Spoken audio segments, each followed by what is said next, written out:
really all that important stuff. This one is a little bit easier, I think. We'll see.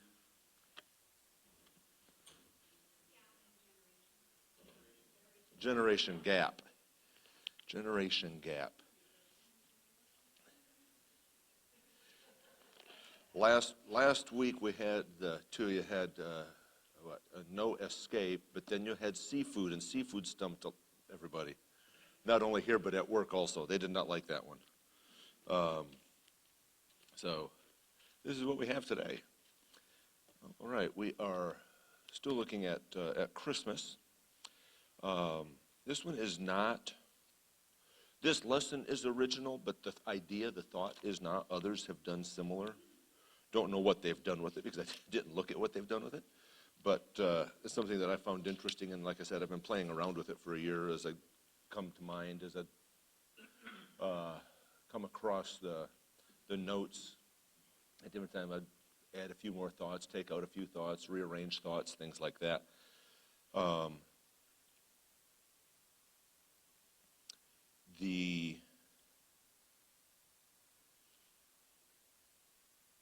to Luke chapter 2. I guess we'll start there. The verses at the top, I was going to go there, but we're not going to today.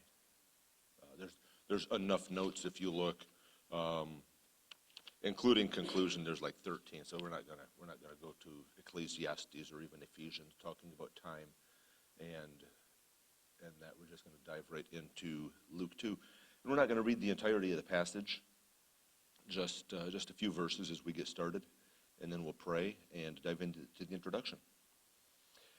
Luke chapter 2, it's incredibly common. It's the regular Christmas passage. And it came to pass in those days that there went out a decree from Caesar Augustus that all the world should be taxed. And this taxing was first made when Cyrenius was governor of Syria. And all went to be taxed, everyone into his own city. And Joseph also went up from Galilee out of the city of Nazareth into Judea unto the city of David, which is called Bethlehem, because he was of the house and lineage of David, to be taxed with Mary his espoused wife, being great with child. And so it was that while they were there, the days were accomplished that she should be delivered. And she brought forth her firstborn son, and wrapped him in swaddling clothes, and laid him in a manger, because there was no room for them in the inn. We're just going to stop there. We may look at some of the other verses as we go through this. Let's run through introduction quickly. As we prepare for Christmas, and again, being out sick, it kind of moved everything around a little bit. But as we prepare for Christmas, during the Christmas season, we look around your house, think of the different decorations that you have. And how many of those are what would be called like symbols of the season?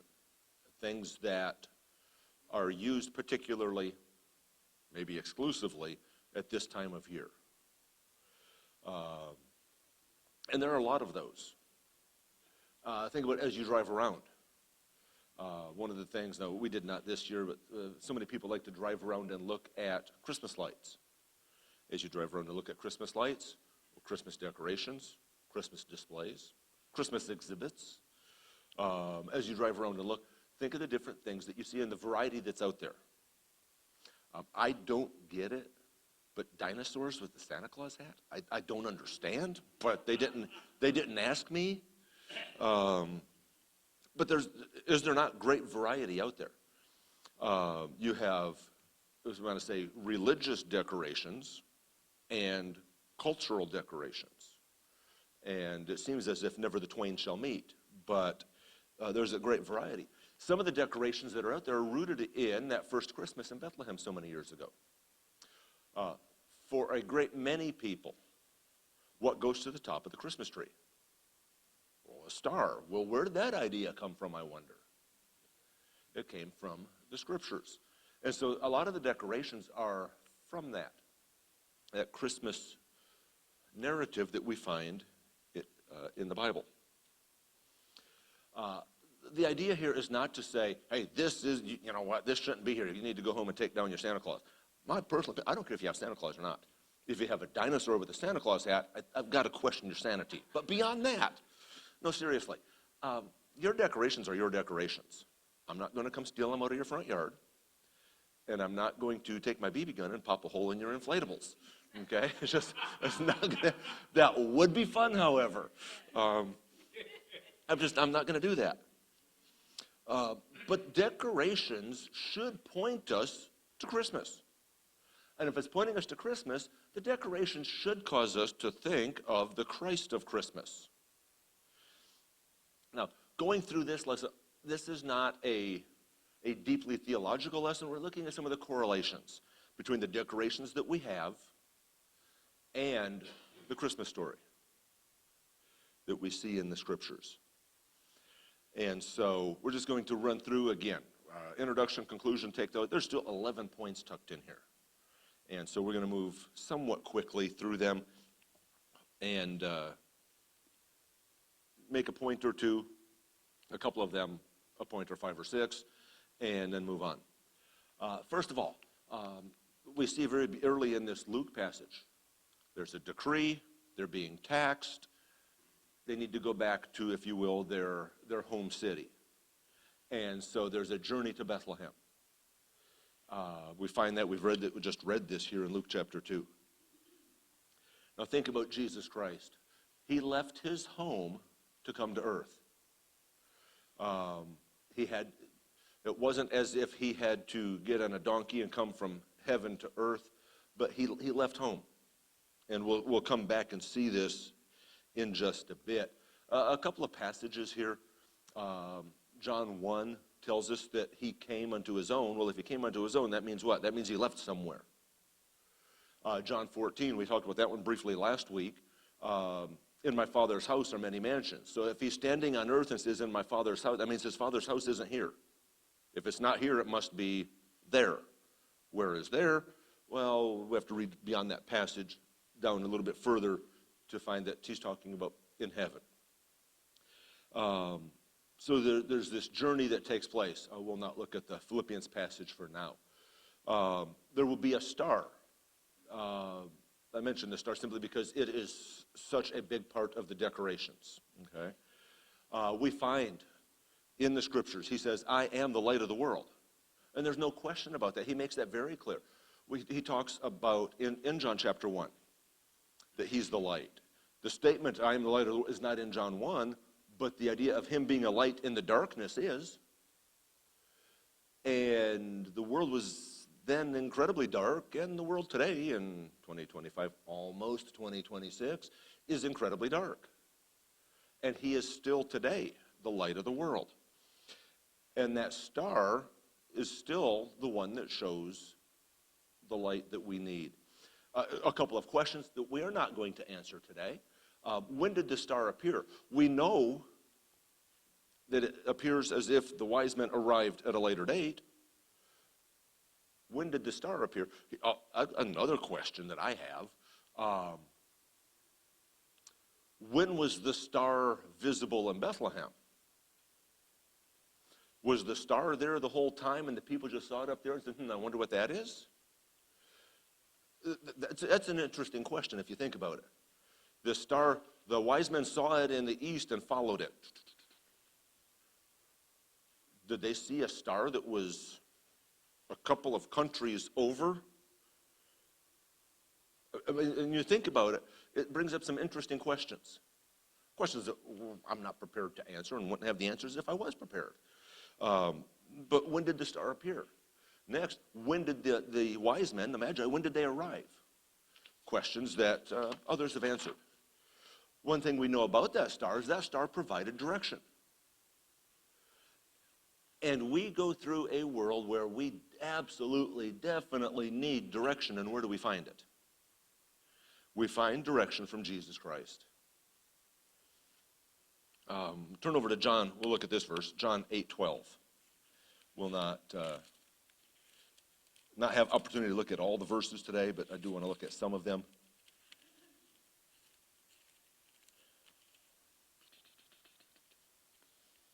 This is the I am the light of the world. Jesus spake again unto them, saying, I am the light of the world. He that followeth me. He's providing direction. If we go to John 14, we talked about in my Father's house are many mansions. We don't know where the Father is. How are we going to find him? I am the way, the truth, and the life. No man cometh unto the Father, but by he provides direction. And so that star, just as it provided direction for the wise men, the light of the world provides direction for us today.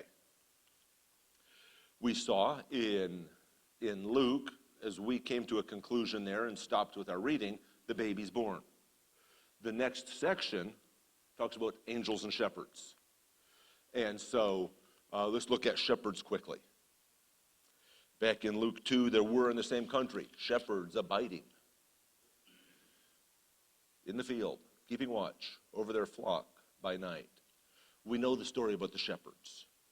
And we know from John chapter 10 that Jesus Christ says, I am the good shepherd. And in that passage, he talks about the sheep also. I don't think I included the sheep here, but he talks about the sheep. He's the good shepherd, and a shepherd is not a shepherd if he does not have sheep. These shepherds in Luke 2 had their sheep. That's what they were doing outside on the hillside. Jesus Christ has sheep, and we are they.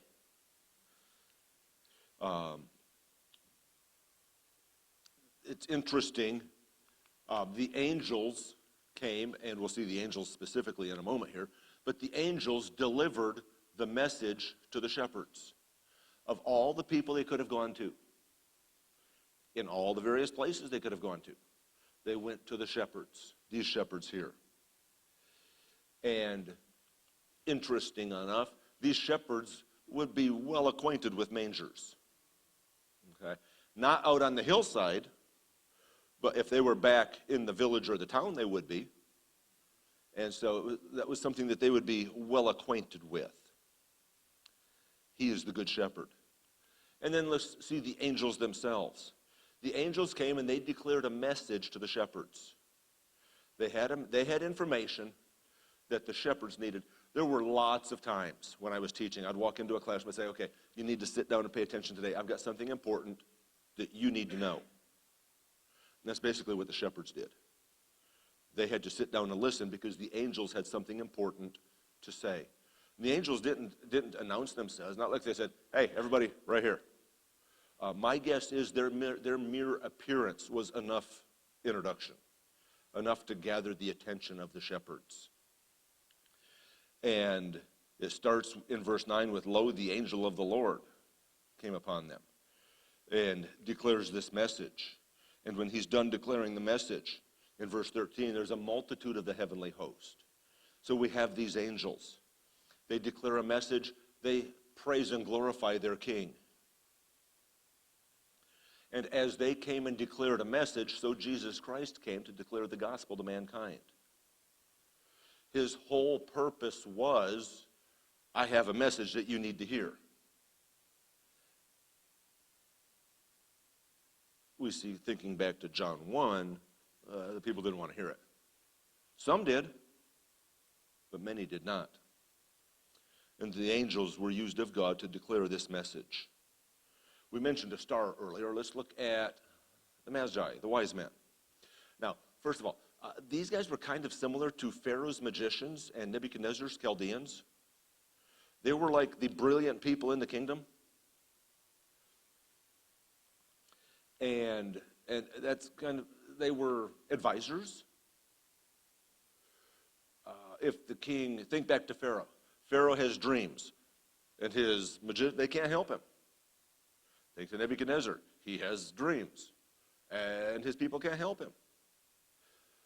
But in both instances, there was somebody who could, Joseph or Daniel. And in both instances, that somebody who could was looking forward to God, had a relationship with God, was listening to God. When we talk about Jesus Christ, we often will refer to him as prophet, priest, and king. Now again, how many magi were? I didn't include that one in there. How many wise men were there? Who knows? We don't. And we know everything because we have access to Google. So if we don't know, nobody's ever known. No, seriously, we don't know. It doesn't tell us. But when we think of the wise men, typically we think of three. Why? Because that's what the song says, and the song can't be wrong. Seriously. We think of three, which made me start thinking, Jesus Christ, he is the prophet, priest, and king. He is the one who fulfills the needs that we have here. As a prophet, he came and proclaimed the message of God to mankind. The prophets, they would come and they would say, "Thus saith the word of the Lord." Jesus Christ says, guess what? I am the word of the Lord, and this is what I say. But he's proclaiming God's message to people that need to hear it. As a priest, I was playing around with this note here, and in fact, I changed it last night, and I almost changed it back. As the priest, Jesus himself offered the sacrifice for all our sin. But think of the different places we could put himself. As priest, Jesus offered himself the sacrifice for our sin. So we could go, as priest, Jesus himself offered himself as the sacrifice for our sin. He willingly offered himself that we might have the forgiveness of sins. So he was the priest and the sacrifice. And as king, he rules in such a way as to not allow sin to reign over us any longer. I've got a 2 Samuel passage. My mind, even at this point, thinks Paul, in some of his really complex statements in Romans 6, 7, and 8, talking about sin and the importance of understanding that we are not under the rule of sin anymore, but God rules over us. And he talks about, shall I continue to sin that I can experience more grace? No, God forbid. Sin has no more dominion over us. As king, Christ has dominion over us. And so we have these magi. But that note's not done yet. I mentioned there are a couple of them that have more than one or two. These magi came from a far country. Think of that journey to Bethlehem we started with. The magi came from a far country. So Jesus came from a far country and he came to those in far countries. He came to those in all the countries, near and far. The wise men. Think of Abraham. Abraham's traveling to a country that he doesn't know. The wise men, where are they going? Think about this for a moment. The wise men, they gather up all their stuff. How much stuff did they have? We don't know. We don't even know how many wise men there were. They gather up all their stuff. They're getting ready to go on this journey. So ask the obvious question as they're packing their things ready to go. Where are you going? Not sure.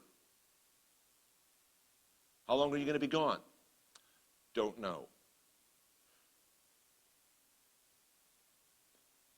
Obvious questions that you should know the end, they didn't have a clue. Like with Abraham, they were going to a city that they didn't know, but they were going there because they saw that star. And again, these magi are similar in their country, probably Persia, in their country, similar to the Egyptian magicians or the Babylonian Chaldeans. Remember that the magicians, when Moses comes in and he throws down his rod, and remember the magicians? And then they finally got to the point where Moses was doing miracles that they couldn't duplicate. Think of Jesus Christ as he walks around. And he was performing true, genuine miracles that no one else could duplicate. There was nobody else going to raise the dead. There was nobody healing the sick. Not like Jesus Christ. And so we have the wise men, the magi. When we think of the magi, we think of gifts. Now let's start with the general discussion here. The gifts of the wise men. Jesus Christ, we find it in John 3:16, for God so loved the world that he gave. Okay, what was the gift? He gave his only begotten son. He is God's gift to all mankind. But we know more about the gifts of the wise men, so let's look at those very, very quickly here. First of all, gold. He is worthy of our very best. They did not come and bring cubic zirconia. Okay?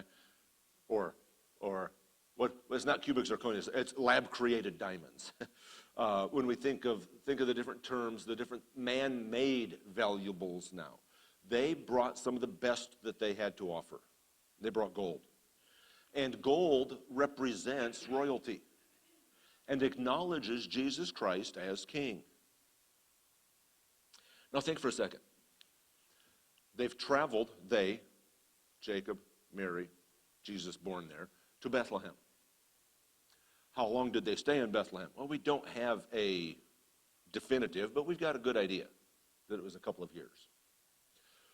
And then they fled Bethlehem because Herod decided to kill all the baby boys. So they went where?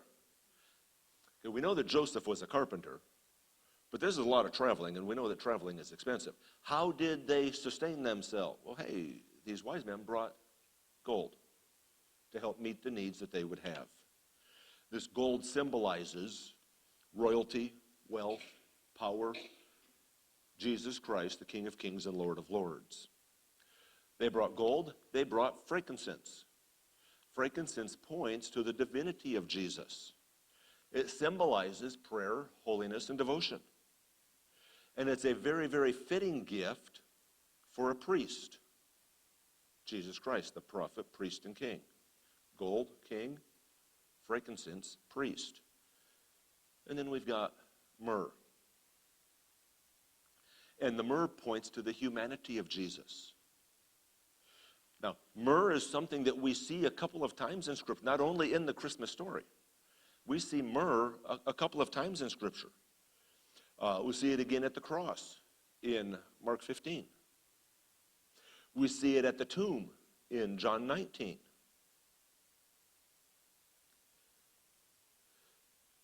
Myrrh is a bitter substance that's used to make perfume and anointing oil.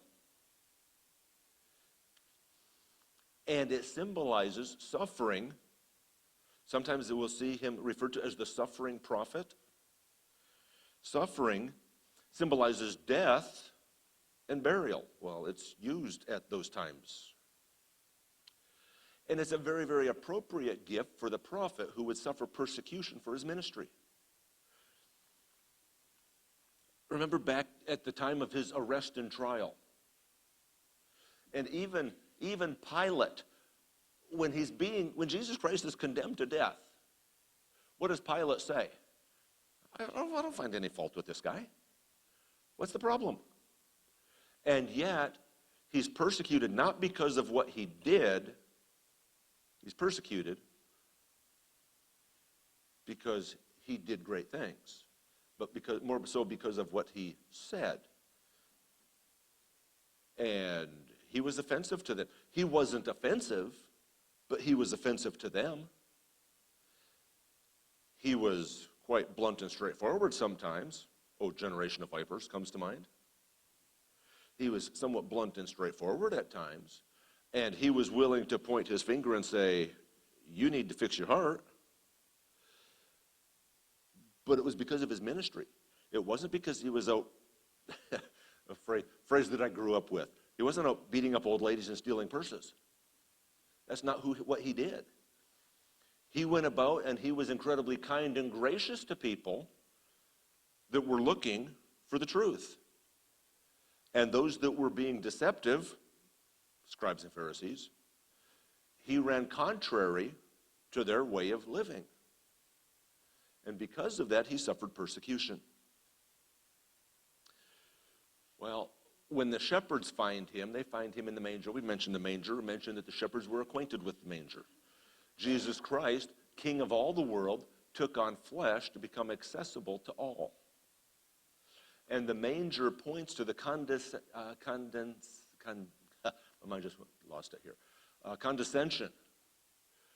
to the humility of Jesus Christ.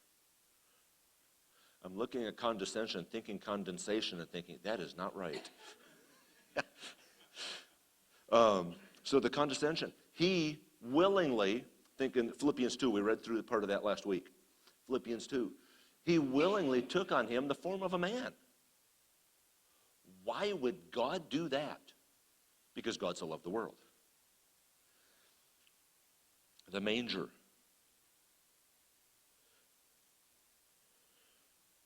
Jesus Christ was then and is today accessible. I don't have the verse here, but I'm going to turn to the verse anyhow. Go to Hebrews chapter 4.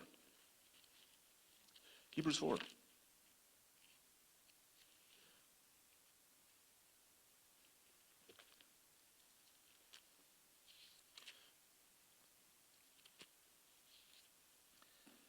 And let's see here.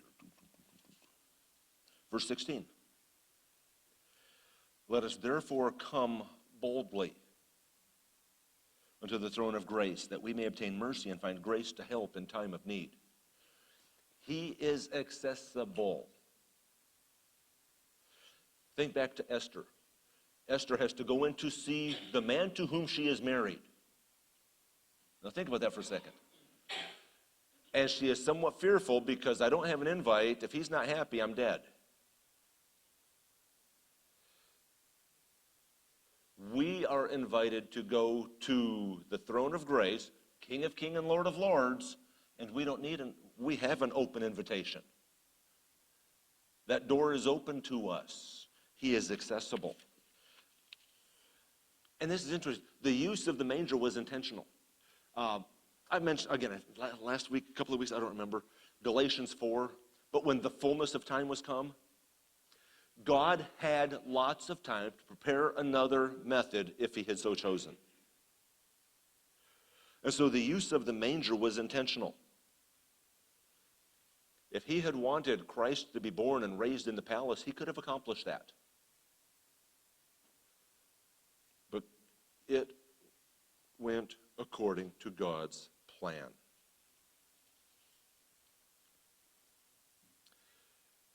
And then it talks in the passage about the swaddling clothes.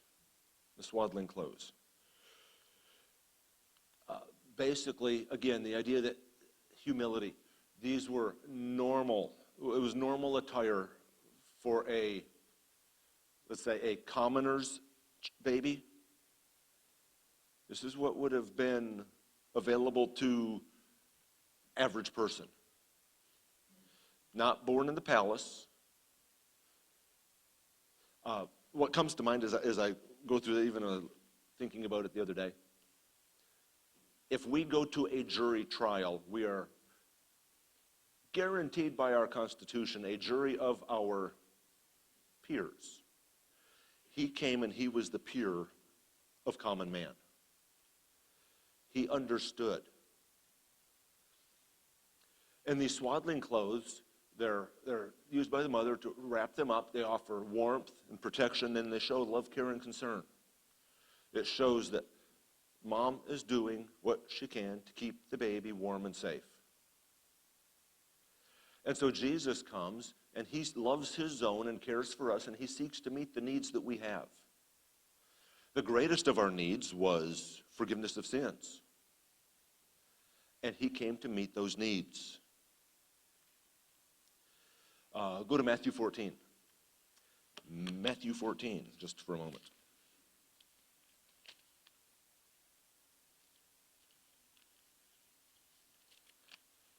And verse 14. And Jesus went forth and saw a great multitude and was moved with compassion toward them. And he healed their sick. He was moved with compassion. He has a heart of compassion, of love for mankind. For God so loved the world. And when God came and dwelt amongst men, he still loved the world. He loved them right up to the moment he died. He loved them as he died. He loved them when he was raised again, when he was ascended back into heaven. And as he sits in heaven above today, he looks down and he still loves mankind. And so the gospel message is still proclaimed around the world today, trying to give mankind an opportunity to hear the truth and receive it. He was born as an ordinary child, just like you and I. When we think of the different elements of the Christmas story,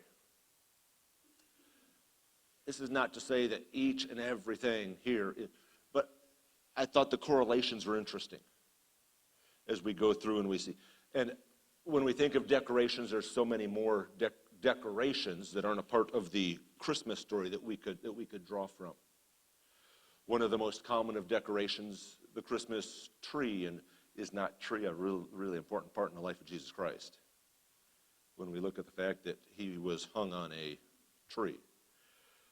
When we talk about wreath and this idea of the wreath, and we think of that circle like preachers will often talk about during a wedding ceremony, and the ring, and that love that is unending. And there's other decorations that we could draw from, but just these ideas from the Christmas stories, the passages that we find in Matthew and in Luke. I thought it was interesting, the correlations that are there. Some of them when Jesus makes a direct statement, such as, I am the good shepherd, or I am the light of the world. Others, as we look at it, we say, oh, that's interesting. That shows that he came to be like you and I. He understands what we went through, what we go through, what we are going to go through. And he says, I went through that too. Let's look conclusion quickly. We may wrap up a couple minutes early. We'll see. First of all, John 3:16, for God so loved. Why did all of this happen? Everything that we look at in these passages, Matthew and Luke, all of this is basically because God so loved the world that he gave. At Christmas, we celebrate the miraculous event of the birth of our Savior. We could talk, again, we talked about the tree and the other elements of Christmas today. We can talk about giving, and we can talk about family, things like that. But the whole idea is that we are going to celebrate the miraculous birth of our Savior. As we do that, we celebrate the love of God. Why? God so loved. I mean, it's John chapter 3, but it's an important part of what happens in the Christmas story. God so loves. And we reflect on the promises. Why were the wise men looking? Why did that star gather their attention? Why did they go to see this one who is born King of the Jews? Because at some point they had been made familiar with the promise of God that he would send somebody. When we think back to the prophets in the Old Testament and the people of Israel, and we think back even Micah, Isaiah, others that had prophesied of this coming Messiah that would be born in Bethlehem.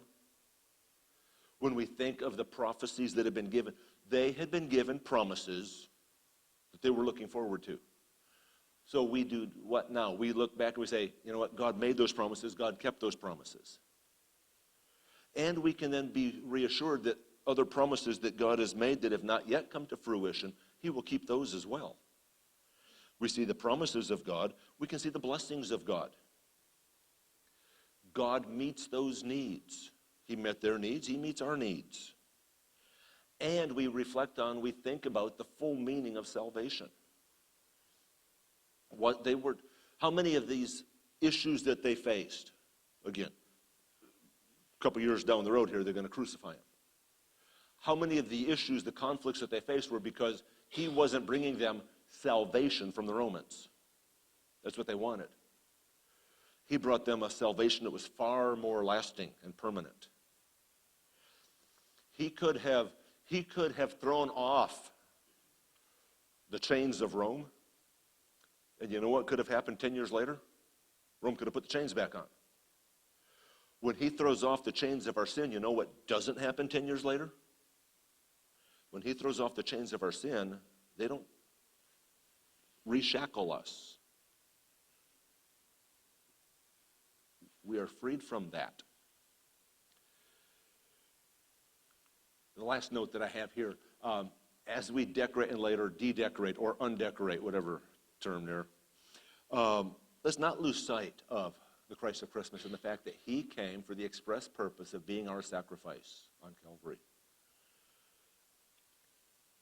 I am all for celebrating Christmas. Okay, I enjoy it. Somebody at work asked me the other day, what's your favorite holiday? Okay, I'm all for Christmas. But Christmas is about the birth of Christ, but the birth of Christ is about the death of Christ. And so, even as we're at Christmas, let's keep in mind the end of the story. And he came to live and to die on our behalf.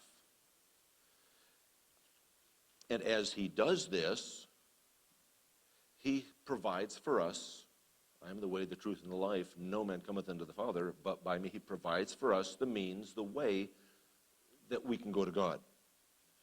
And so, again, not elaborate, not deeply profound, just interesting thoughts that I read through the stories and see the corollary. I'm like, well, that's interesting.